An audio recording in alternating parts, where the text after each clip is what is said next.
Genèse 34. Vous savez que Jacob avait une fille qu'on appelait Léa. En fait, une femme qu'on appelait Léa qui a enfanté Dina. Est-ce que vous savez ça? Donc, vous savez que Jacob était parti travailler chez Laban, le frère de sa mère, le frère de Rachel. Alors, là-bas, là, il avait travaillé 7 ans pour avoir, c'était pour avoir sa femme. Et on lui a donné Léa. Léa donc a fait une fille qui s'appelle Dina. Et Dina, au chapitre 34 de Genèse, sortit pour voir les filles du pays. Donc ils étaient arrivés à je crois que c'était à Sichem. Jacob était parti s'établir à Sichem. Oui. Et maintenant, elle est donc sortie pour voir les filles. Elle ne peut pas rester seulement là à la maison. Elle fut aperçue de Sichem, fils de Hamor, prince du pays. Donc il y avait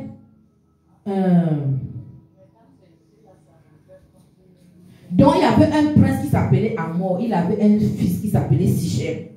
Il a donc aperçu Dina.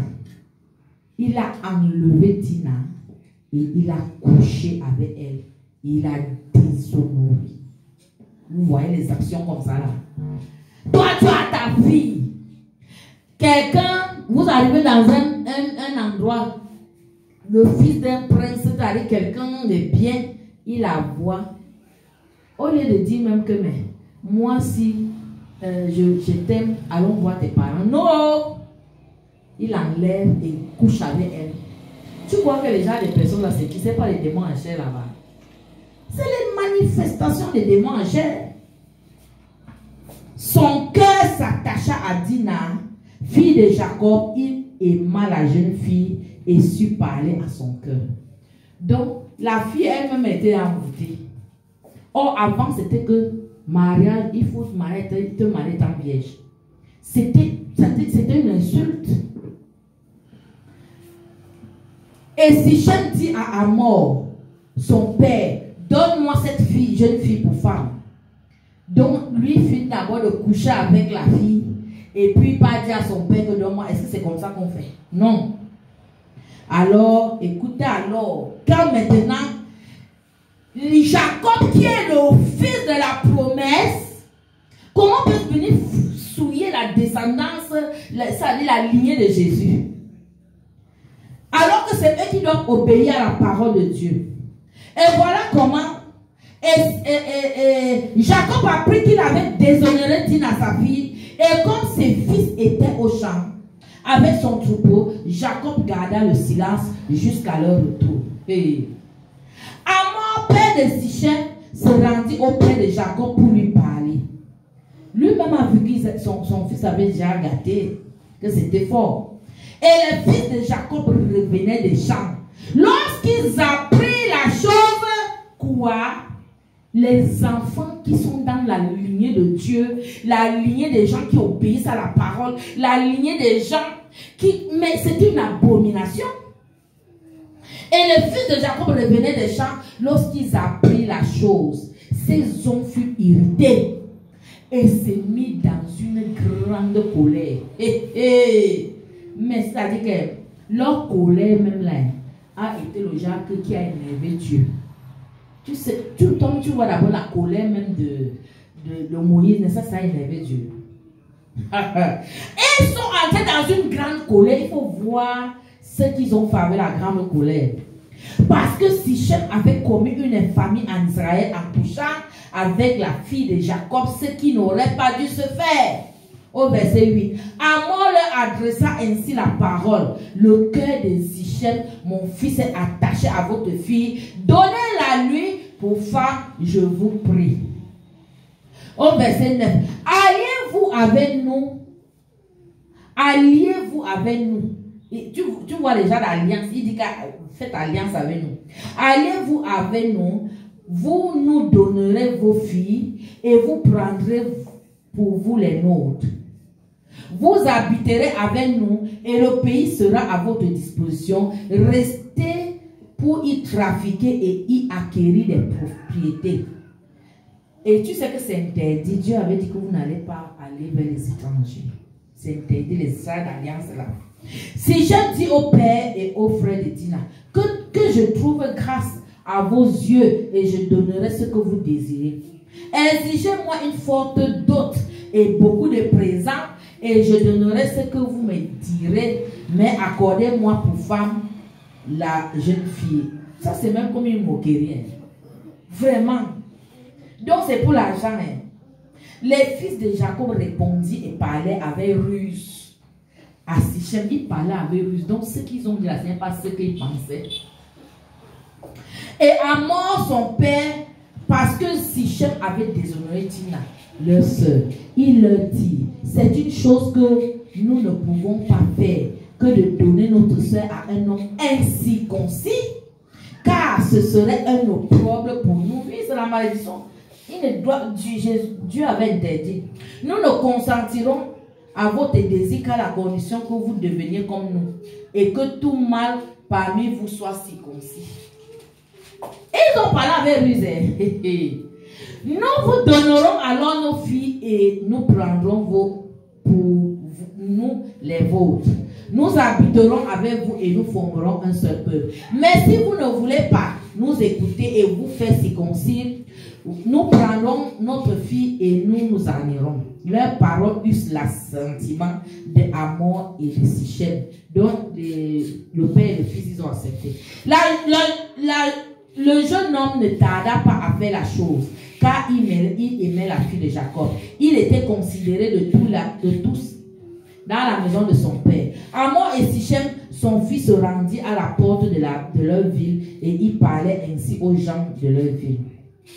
Ces hommes sont paisibles à notre égard, qui restent dans le pays et qui y trafiquent. Le pays est assez vaste pour eux. Nous prendrons pour femmes leurs filles et nous leur donnerons nos filles. Mais ces hommes ne consentiront à habiter avec nous pour former un seul peuple, qu'à la condition que tout mâle parmi nous soit circoncis comme ils sont eux-mêmes circoncis. Leurs troupeaux, leurs biens et tout leur bétail ne seront-ils pas à nous? Acceptons seulement leurs conditions pour qu'ils restent avec nous. Tu vois, ils étaient même bien intéressés. Tous ceux qui étaient venus à la porte de la ville écoutaient Hamor et Sichem son fils et tous les mâles se firent circoncis. Tous ceux qui étaient venus à la porte de la ville le troisième jour, pendant qu'ils étaient souffrants, tu sais qu'il y a encore la blessure, non? Ils sont circoncis. Il y a encore la blessure, ils sont souffrants. Le troisième jour, il faut écouter ce que les fils de Jacob ont fait. C'était par ruse qu'il avait dit qu'il y aura l'amitié. Il a attendu qu'il soit souffrant. Parce que quand tu es souffrant, est-ce que tu peux bagarrer? Les deux fils de Jacob, Siméon et Lévi. Siméon et Lévi. Frères de Dina, prit chacun leur épée, tombèrent sur la ville, qui se croyait en sécurité. Ils tuaient tous les mâles. Ils ont tué tous les mâles. Ils passaient aussi au fil de l'épée Hamor et Sichem. Le père et le fils.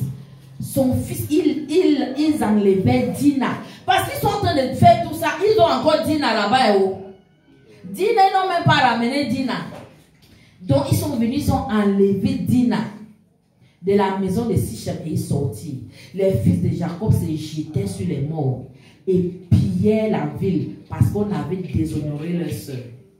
Ils prirent leurs troupeaux, ils prirent leurs belles ânes, ceux qui étaient dans la ville, ceux qui étaient dans les champs. Ils amenaient comme butin toutes les richesses, leurs enfants, leurs femmes et tous ceux qui se trouvaient dans les maisons. Alors Jacob dit à Siméon et à Lévi, ce sont ces deux enfants. Il y a Ruben qui n'est pas fait ça.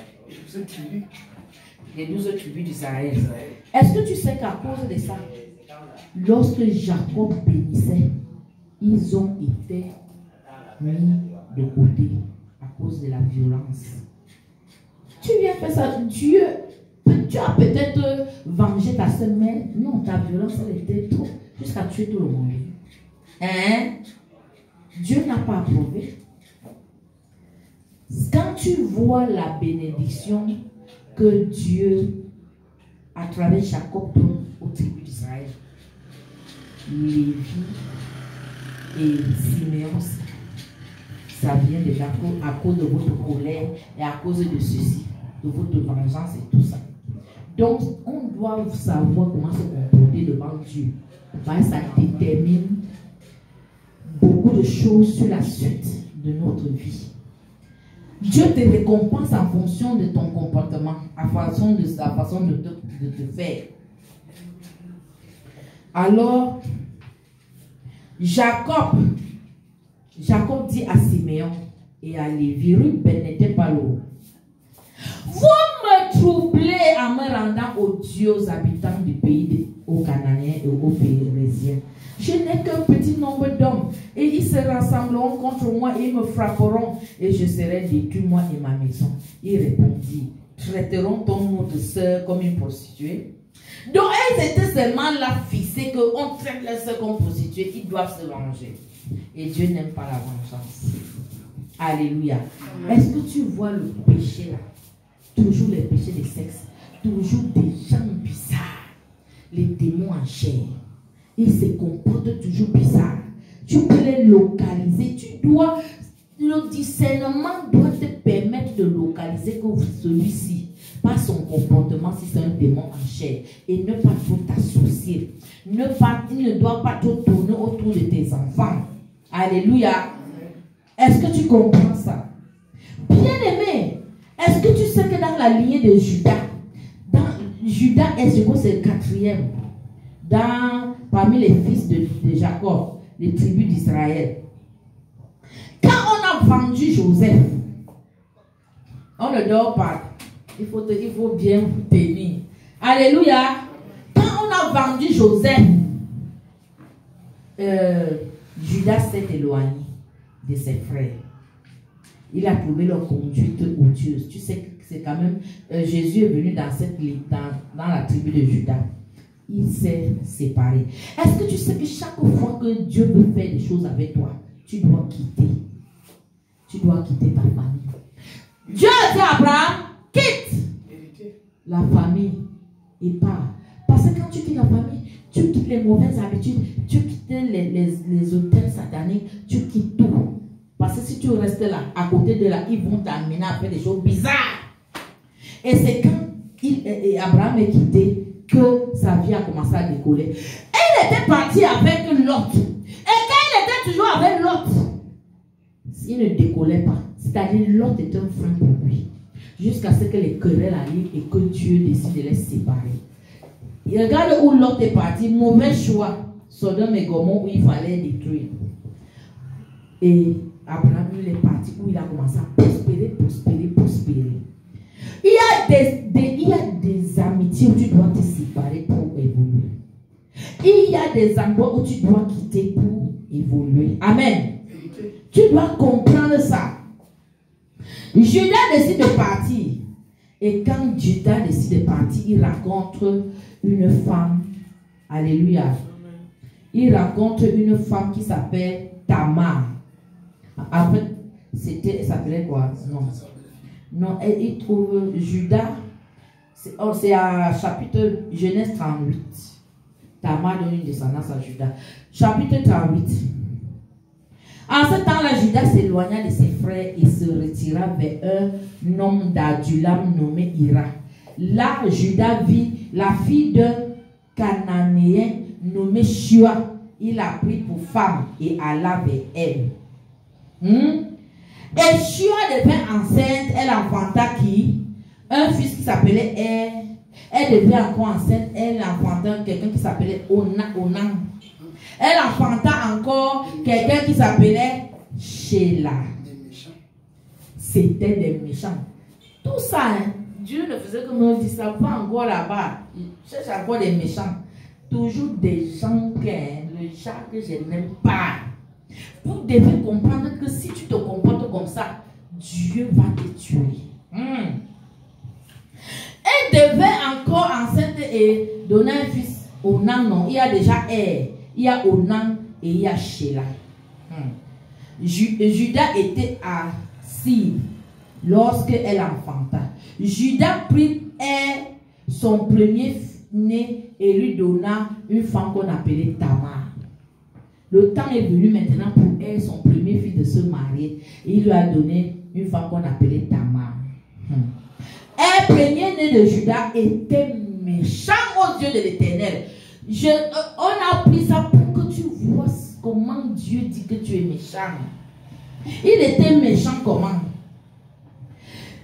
Au verset 7, si toi-même tu lis dans ta Bible, Genèse 38, verset 7. Un premier-né de Judas était méchant aux yeux de l'Éternel et l'Éternel le fit mourir. Est-ce que tu comprends? Il l'a fait mourir. Maintenant, tu vas comprendre pourquoi. Alors Judas dit à Onan, la femme de ton frère, prends-la comme beau-frère et suscite la postérité à ton frère. Tu vois, non? Parce que la maman la aimait trop. Et en fait, Judas aimait trop la fille, la même sa femme. Et il ne voulait pas qu'elle parte. Ils ont donc dit d'aller vers Onan. Alors Onan, ils ont dit à Onan de la prendre. Onan, sachant que cette postérité ne serait pas lui, se souillait à terre. Se souillait à terre lorsqu'il allait vers la femme de son frère afin de ne pas donner de postérité à son frère. Ça veut dire quoi? Se souiller à terre, ça veut dire quoi? Moi, je connais que demi-tarif. Je sais quoi, tu comprends ce que je veux dire demi-tarif? Hein? Ça veut dire que... Un serviteur joueur, demi-tarif, c'est quoi?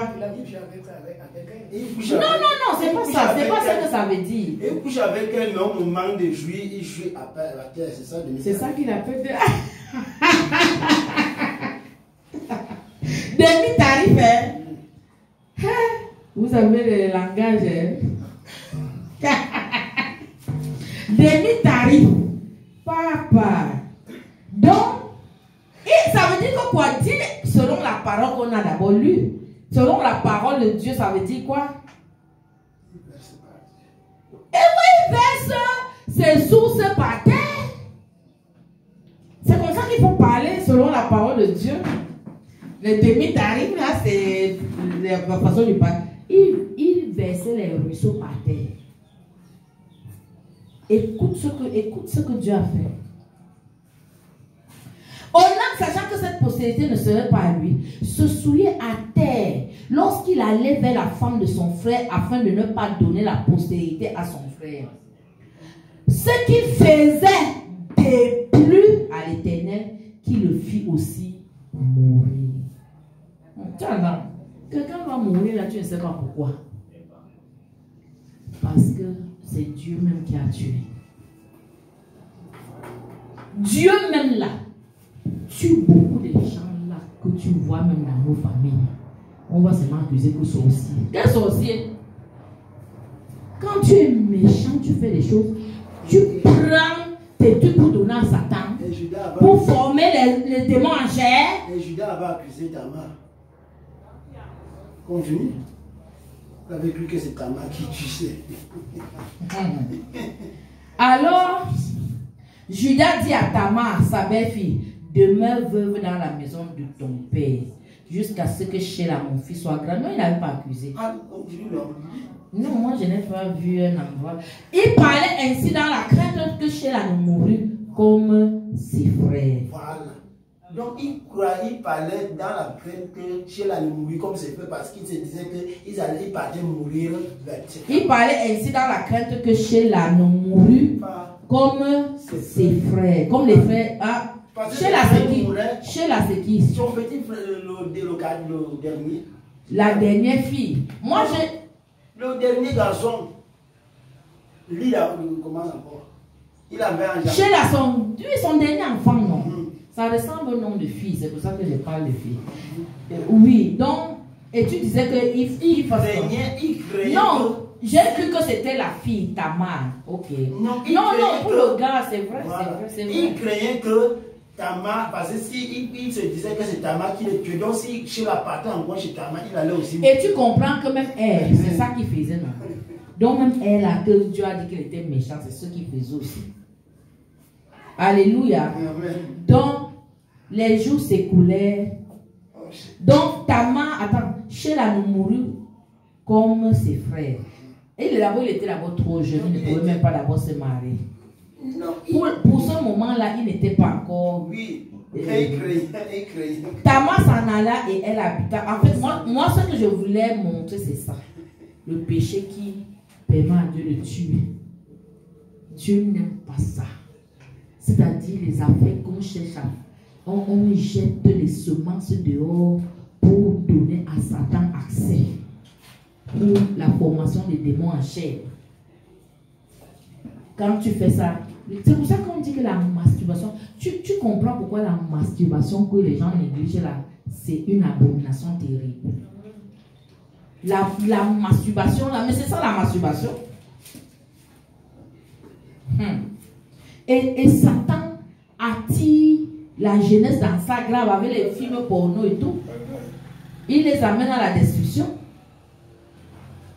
Alléluia. Donc, maintenant, nous voyons comment. Est-ce que tu sais qu'en faisant ça, c'est les destinées. Les destinées sont tuées. Les destinées n'arrivent pas à. Tu n'arrives pas à destiner, non. C'est pas ça. Dieu a prévu que tu dois faire tes choses sur la terre. Est-ce que tu arrives à destiner quand tu meurs vite comme ça? Non. Et c'est comme ça que l'étoile qui était en Joseph, Satan a voulu détruire l'étoile qui était en Joseph. Il savait ce que Joseph allait devenir. Il a envoyé qui? La femme de Potiphar, non? Pour faire quoi? Pour le faire tomber. Hein? La femme de Potiphar, tu sais qui elle était? Jusqu'à elle vient l'arrêter, attraper sa chemise et marcher. Tout ça, les cas comme ça peuvent arriver. Les démons marchés, il ne faut pas rester à côté d'eux. Femmes comme hommes, ils sont dangereux. Ils ont des astuces bizarres. Elle a attendu qu'il n'y avait pas les gens à la maison. Et Joseph était en train de passer, il a vu l'étoile. Il voit l'étoile qui est sur toi. Et elle est venue tirer la Bible pour qu'elle le séduise. Le gars connaissait la promesse de Dieu sur sa vie. Hein? Est-ce qu'il pouvait blaguer? Il connaissait tous les rêves que Dieu lui avait montrés. Il a préféré que, pardon, si c'est la Bible, reste avec. Il a fui. On l'a amené en prison, tout ça. Est-ce qu'il pouvait avoir la bouche? La femme est partie inventer un plan.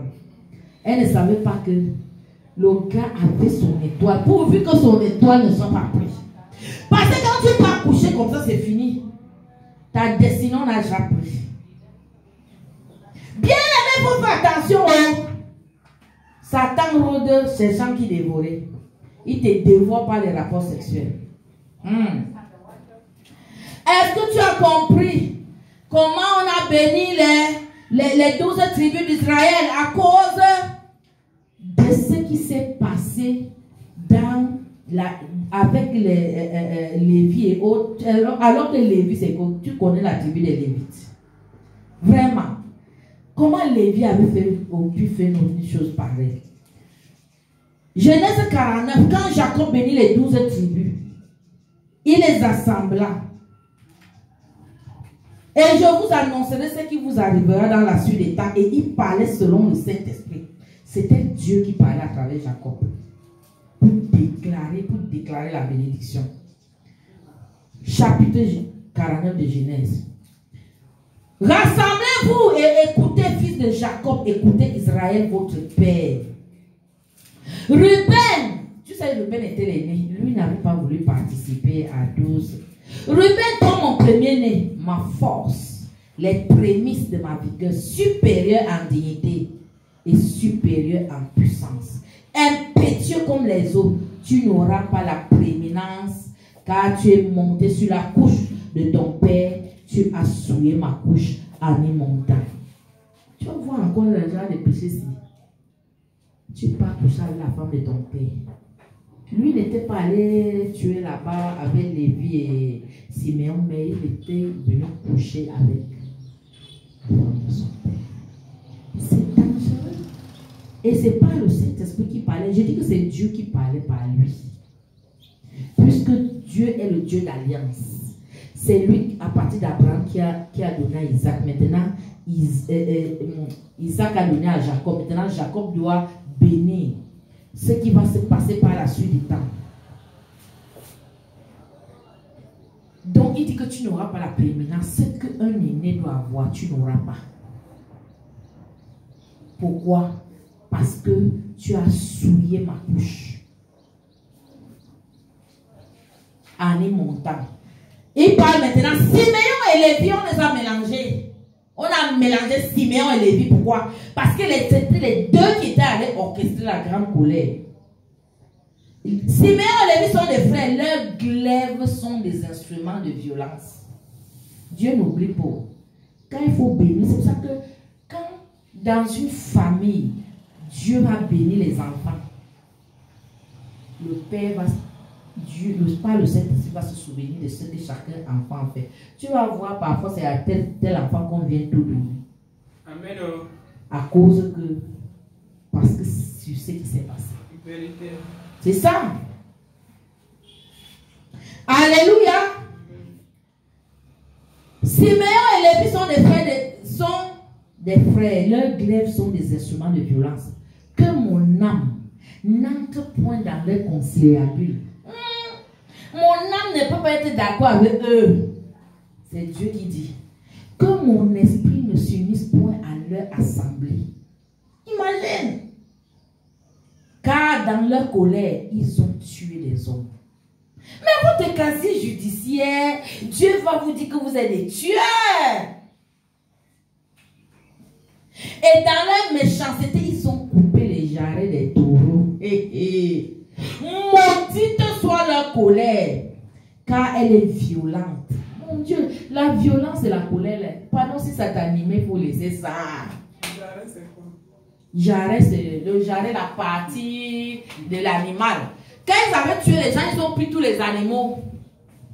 Et ils ont coupé les jarrets pour manger. Le jarret, c'est la bonne partie là. L'os de mort là m'appelle le jarret, tu ne connais pas ça?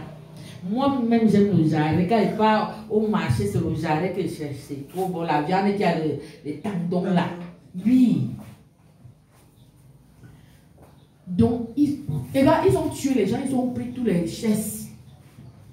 Et ils ont commencé à couper les jarrets pour manger.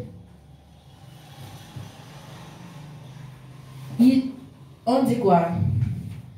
Maudite soit leur colère, car elle est violente. Et leur fureur, car elle est cruelle. Leur fureur est cruelle. Les gens tuent tout le temps. Hein? Tu arrives dans tout Yaoundé, tu tues tout. Attends, donc, ils sont là, ils tuent seulement. Hein? Leur fureur, car elle est cruelle, je les séparerai dans Jacob. Je les séparerai. Donc on les a doublés comme ça pour les séparer de Jacob. Et je les disperserai dans Israël. Judas, quand ça arrivait autour de Judas, c'est le lac qu'est né. La prophétie est sortie depuis. Quand Jacob parlait, c'est Jacob qui a parlé par le Saint-Esprit. Jacob, il parlait déjà par le Saint-Esprit, comme nous on dit qu'on parle par le Saint-Esprit. C'est comme ça, la bénédiction là, c'était Dieu qui parlait. Judas est un jeune lion. Le jeune lion. C'est depuis là-bas qu'on a dit. Judas est un jeune lion. Tu reviens du carnage. Mon fils, tu reviens du carnage. Le carnage, c'est considéré un peu comme la croix. Il ploie les genoux, il se couche comme un lion, comme une lionne. Qui le fera lever? Le sceptre ne s'éloignera point de Judas, ni le bâton souverain d'entre ses pieds, jusqu'à ce que vienne le Shiloh et que les peuples lui obéissent. Le Shiloh là, c'est Jésus. C'est pour ça que dans la chanson qui en chantait, répandant dans ma vie, c'est on parle de Shiloh là. C'est ici qu'ils ont pris ça.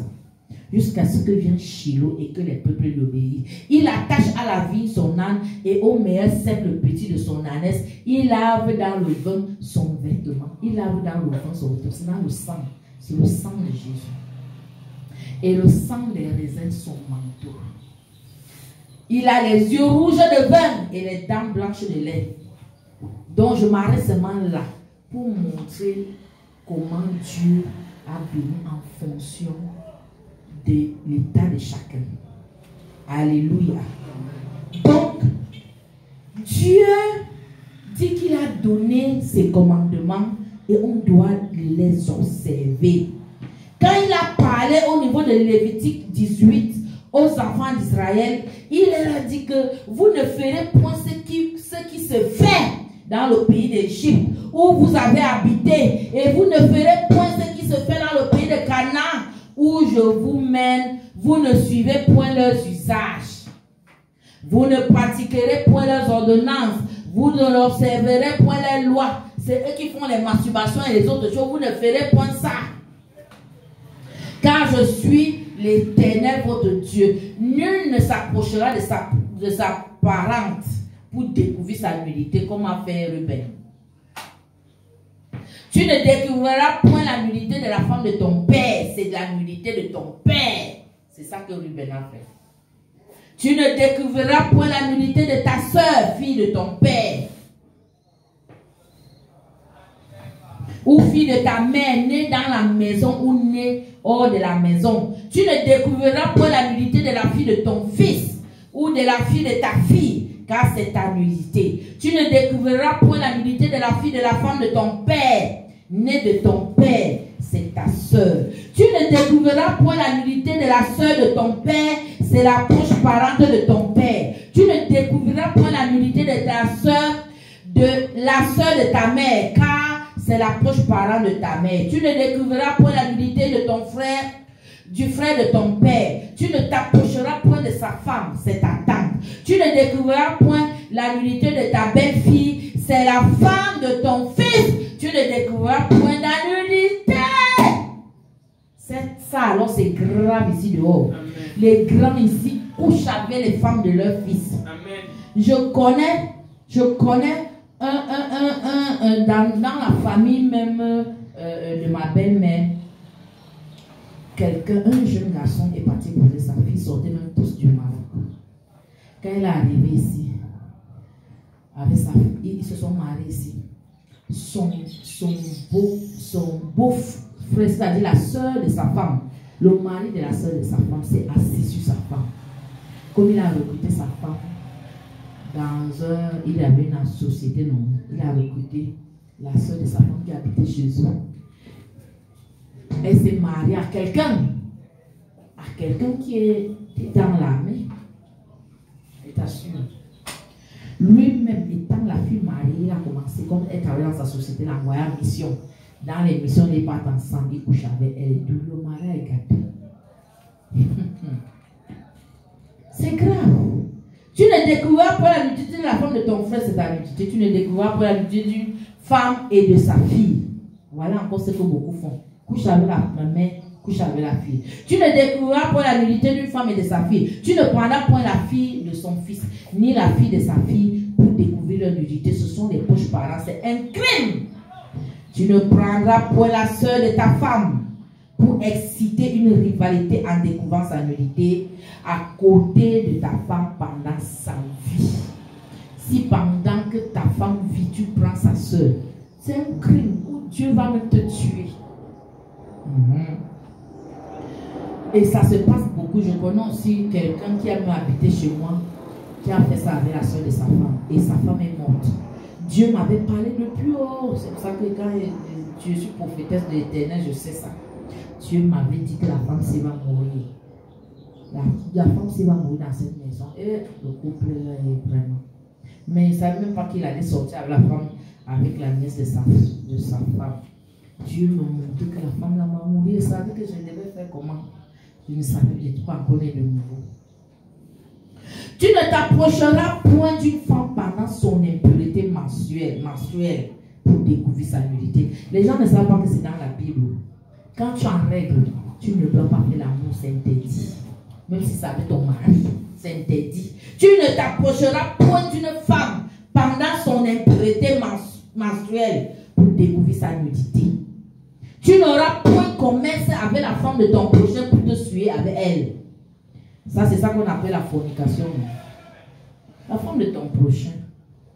Attends, c'est la femme, une femme mariée. Tu n'auras point commerce avec la femme de ton prochain pour te suivre avec elle. Tu ne livreras aucun de tes enfants pour le faire passer à Moloch. Et tu ne profaneras point le nom de ton Dieu, je suis l'Éternel. Donc tu ne feras jamais quoi? Tu n'iras jamais donner ton enfant en sacrifice parce que tu veux quelque chose. C'est ce que ça veut dire. Il y a des parents qui pour faire une alliance, ils disent que je vous donne tant et vous allez faire ceci. Alléluia. Un peu comme on a fait à Angéline. C'est interdit. Tu ne livreras aucun de tes enfants pour faire passer à Moloch. Et tu ne profaneras point le nom de ton Dieu, je suis l'Éternel. Tu ne coucheras point avec un homme comme on couche avec une femme. C'est une abomination. C'est ça qui se passe maintenant. Tu ne coucheras point avec une bête pour te souiller avec elle. Il y a ça comme ça, les chiens qui couchent avec les femmes, maintenant on les paye. La femme ne s'approchera point d'une bête pour se prostituer avec elle, c'est une confusion. Ne vous souillez par aucune de ces choses, car c'est par toutes ces choses que se sont souillées les nations que je vais chasser devant vous. Le pays a été souillé et je punirai son iniquité et le pays vomira ses habitants. Donc Dieu dit que quand tu arrives dans un pays, ne fais pas comme font les gens de ce pays. Alléluia. Tu ne contracteras point, ça c'est Deutéronome chapitre 7 verset 3. Tu ne contracteras point de mariage avec ces peuples. Tu ne donneras point tes filles à leurs fils et tu ne prendras point leurs filles pour tes fils.